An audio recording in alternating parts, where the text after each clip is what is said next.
Amigos, aquí tengo la máquina, entonces la tengo conectada. Acérquese por favor para que escuchemos el sonido de encendido. Voy a encenderlo manualmente.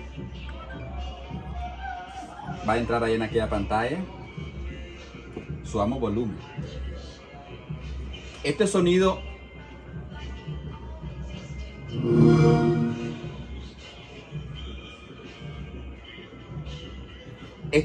pronto va a dejar de ser así porque viene una actualización y va a cambiar esta animación de entrada.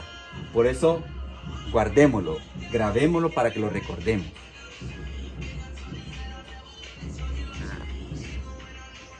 Ahí está, se tarda un poco en entrar, ¿verdad? Pero bueno.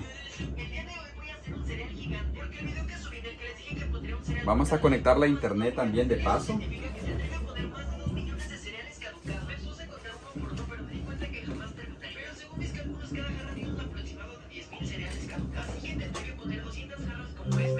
Ahí lo tenemos. Ya entró, pues ahora solo pues nos toca entrar, pues poner un perfil y poder entrar a nuestro sistema. Gracias, espero les guste.